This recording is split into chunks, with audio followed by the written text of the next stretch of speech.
ગઝનવી વંશના સુલતાનની ઉપાધિ ગ્રહણ કરનાર પ્રથમ શાસક કયો હતો? મહમૂદ ગઝનવી. કયા યુદ્ધ બાદ દિલ્હીમાં ઘોરી સામ્રાજ્યની સ્થાપના થઈ? બી. તરાઈનું દ્વિતીય યુદ્ધ બાદ ઘોરી સામ્રાજ્યની સ્થાપના થઈ. તરાઈનું પ્રથમ જે યુદ્ધ થયું હતું એમાં પૃથ્વીરાજ ચૌહાણની જીત થઈ હતી અને ઘોરીની હાર થઈ હતી, પરંતુ બીજા યુદ્ધની અંદર જે આ મોહમ્મદ ઘોરી છે એની જીત થતા આ તરાઈના બીજા યુદ્ધથી જ તે દિલ્હીની અંદર ઘોરી સામ્રાજ્યની સ્થાપના થઈ. મોહમ્મદ ઘોરી સાથે કયા પ્રસિદ્ધ સંત ભારતમાં આવ્યા કે જેણે ભારતમાં ચિશ્તી સંપ્રદાયની સ્થાપના કરી? બી. શેખ મોઇનુદ્દીન ચિશ્તી. તુર્કો દ્વારા સૌપ્રથમ કયા ભારતીય શાસકને પરાજિત કરવામાં આવ્યો હતો? જયપાલને. ભારત પર પ્રથમ સફળ મુસ્લિમ આક્રમણ કોના નેતૃત્વમાં કરવામાં આવ્યું હતું? મુહમ્મદ બિન કાસિમ. ભારતમાં મુસ્લિમ શાસનની સ્થાપનાનો શ્રેય કોને આપવામાં આવે છે? બી. તુર્કોને આપવામાં આવે છે. સૌપ્રથમ તુર્કો દ્વારા જ આપણા આ દેશમાં મુસ્લિમ શાસનની સ્થાપના થઈ.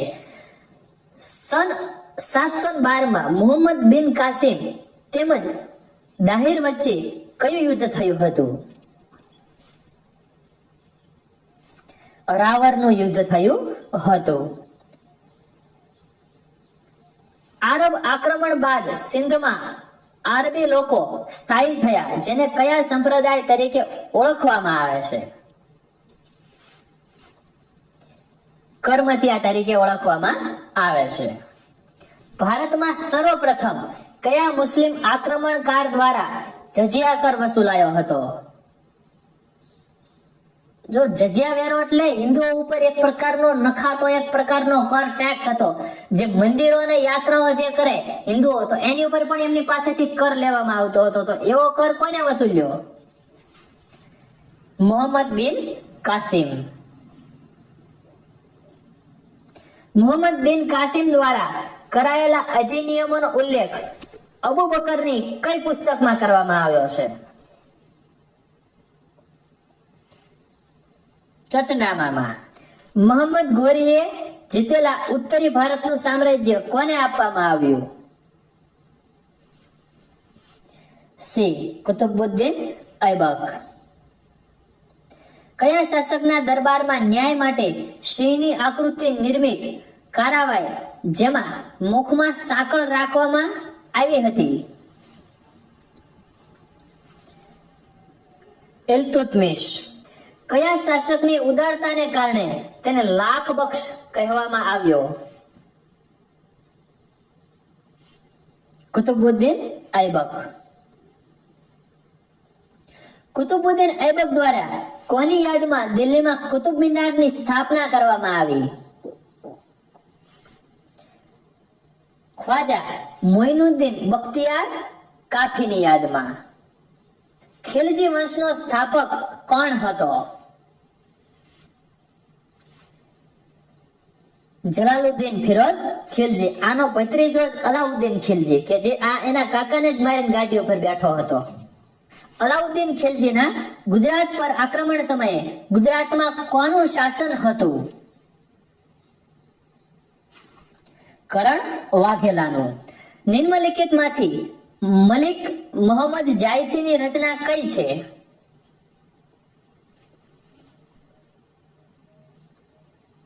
પદ્માવત છે. મલિક કાફુરને કયા વિજયથી કોહિનૂર હીરાની પ્રાપ્તિ થઈ? એ. વારંગલ. સૈયદ વંશના શાસક મુબારક શાહ દ્વારા મુબારકાબાદની સ્થાપના કઈ નદીના કિનારે કરવામાં આવી હતી? યમુના નદીના કિનારે. ઇબ્રાહિમ લોદી અને રાણા સાંગા વચ્ચે કયું યુદ્ધ થયું હતું?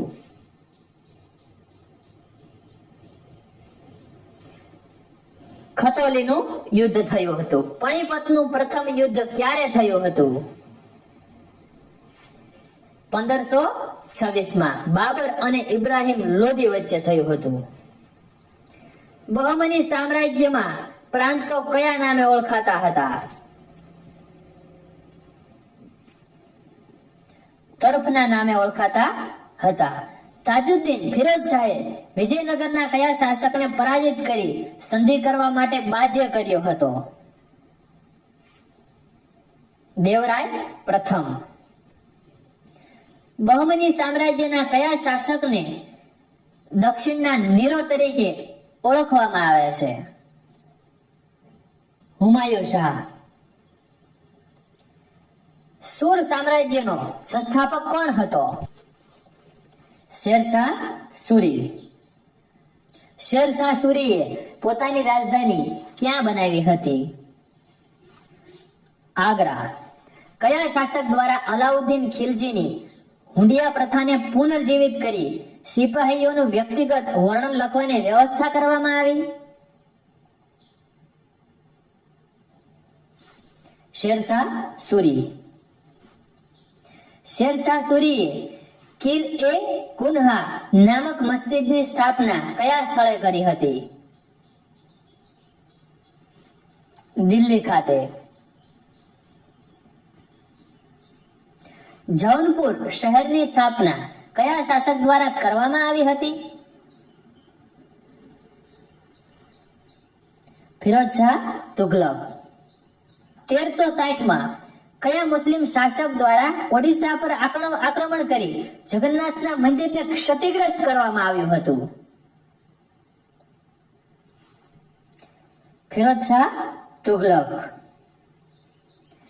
1448 માળવા પર વિજય પ્રાપ્ત કરવાના ઉપલક્ષ્યમાં કયા શાસકે ચિત્તોડમાં કીર્તિ સ્તંભનું નિર્માણ કરાવ્યું?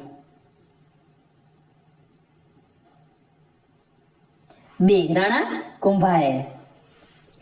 ગુજરાતના કયા શાસકની હત્યા પોર્ટુગીઝો દ્વારા કરવામાં આવી હતી?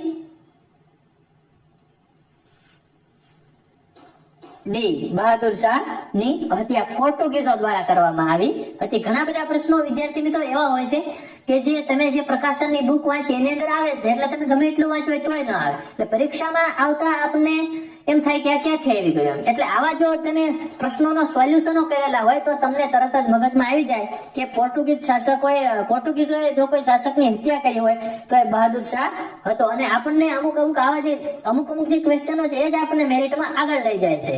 આપણે એવા જ પ્રશ્નો લીધેલા છે જે આવનારી પરીક્ષાઓમાં પૂછાવાની શક્યતાઓ ધરાવતા હોય. જો વિદ્યાર્થી મિત્રો તમને કંઈક નવું શીખવા મળતું હોય, અમારી ભણાવવાની રીત અનુકૂળ આવતી હોય તો અત્યારે જ આ વિડીયોને લાઈક કરી દો અને ચેનલને સબસ્ક્રાઇબ પણ કરી દો, જેથી કરીને તમામ વિડીયો તમને મળતા રહે અને તમારા મિત્રો સુધી અને સ્ટડી ગ્રુપ જે છે તમારા એની અંદર તમે આ વિડીયોને શેર પણ કરી શકો છો. આપણું આ વિડીયો લેક્ચરનું આખું પ્લેલિસ્ટ બનાવેલ છે જેની અંદર તમામ વિડીયો લાઈનમાં મૂકેલા છે. એટલે આ પ્લેલિસ્ટ જે છે એની લિંક પણ મેં તમને ડિસ્ક્રિપ્શન બોક્સમાં મૂકી દઉં છું, જેના કારણે બીજા વિડીયો પણ તમે જોઈ શકો.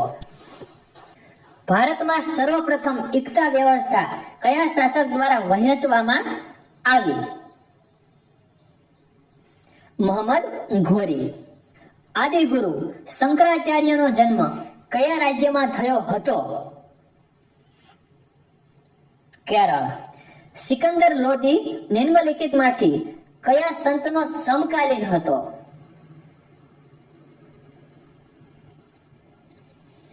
કબીર.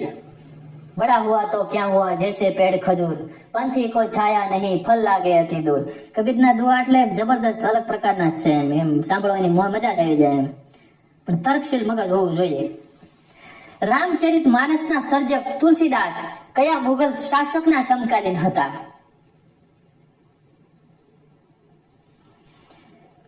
અકબરના સમકાલીન હતા.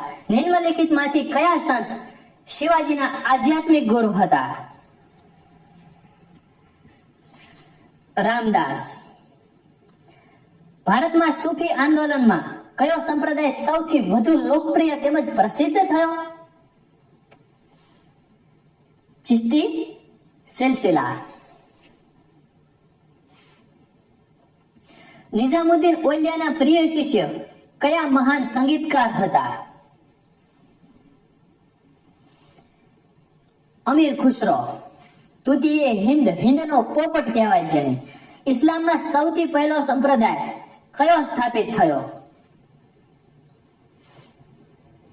કાદિરી સંપ્રદાય. ઔરંગઝેબ તરફથી કયા સેનાપતિએ શિવાજી સાથે પુરંદરની સંધિ કરી હતી? ઔરંગઝેબ અને શિવાજીની સંધિ, પુરંદરની સંધિ ખૂબ જ ફેમસ છે, યાદ રાખજો. બી. જયસિંહ. જયસિંહને ઔરંગઝેબે મોકલ્યો હતો શિવાજી સાથે લડવા માટે. પછી છેલ્લે સંધિ થાય છે, એટલે શિવાજી અને જયસિંહ આ બંને વચ્ચે પુરંદરની સંધિ થાય છે. પરંતુ પછી ઔરંગઝેબ આ સંધિમાંથી ભાગી જાય છે, એવું પણ બને છે. કયા મુઘલ શાસકના સમયગાળાને ચિત્રકલાનો સુવર્ણકાળ તરીકે ઓળખવામાં આવે? બી. જહાંગીરનો સમયગાળો છે એ ચિત્રકલાનો સુવર્ણકાળ હતો. પણ મુઘલ શાસન જે છે એની અંદર કયા શાસકનો સમયગાળો સુવર્ણકાળ? તો શાહજહાં. શાહજહાં કેમ? સ્થાપત્યની દ્રષ્ટિએ, કારણ કે તાજમહેલનું નિર્માણ થયું હતું. પાણીપતના દ્વિતીય યુદ્ધમાં અકબરનો સેનાપતિ કોણ હતો? તો અકબરનો સેનાપતિ કોણ? તો બૈરમ ખાં હતો. બૈરમ ખાં અકબરનો સેનાપતિ. અને હેમુ એટલે અકબર અને હેમુ વચ્ચે આ પાણીપતનું જે દ્વિતીય યુદ્ધ થયેલું. અને પાણીપતનું ત્રીજું યુદ્ધ, તો ત્રીજું યુદ્ધ અહમદ શાહ અબ્દાલી અને મરાઠાઓની સંયુક્ત સેના વચ્ચે થયું હતું. પ્રથમ યુદ્ધની મેં તમને હમણાં વાત કરી દીધી કે બાબર અને ઇબ્રાહિમ લોદી વચ્ચે થયેલું હતું. પાણીપતના 3 યુદ્ધો છે એ આપણા ઇતિહાસમાં મહત્વના થઈ ગયા, તો એને યાદ કરી લેવા. ગુજરાતના કયા શાસક સાથે હુમાયુનો સારંગપુરમાં સંઘર્ષ થયો હતો? બી. બહાદુર શાહ. શિવાજીની નૌસેનાનું મુખ્ય કેન્દ્ર કયું હતું? શિવાજી નૌકાસેના ધરાવતા હતા, તો એનું મુખ્ય કેન્દ્ર ક્યાં હતું? કોબાલા ખાતે. ઇન્ડિયન નેવીના ફાધર તો કોણ? છત્રપતિ મહારાજા શિવાજી મહારાજ. કયા મરાઠા શાસકના સમયમાં પેશવાને શાસનની વાસ્તવિક શક્તિઓ મળી? બાલાજી બાજીરાવના સમયથી મરાઠાઓ જે છે એના શાસકના સમયે પેશવાને વાસ્તવિક શક્તિઓ મળી. જહાંગીરની પત્ની નૂરજહાંનું વાસ્તવિક નામ શું હતું?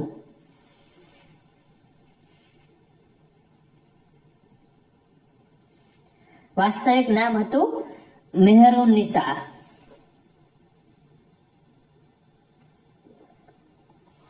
યુદ્ધમાં તોપનો ઉપયોગ સૌપ્રથમ કયા શાસક દ્વારા કરવામાં આવ્યો હતો? આ મોસ્ટ આઈએમપી ક્વેશ્ચન છે કે આ શાસક જે છે ને સૌપ્રથમ ભારતમાં મુઘલ સામ્રાજ્યની સ્થાપના કરેલી.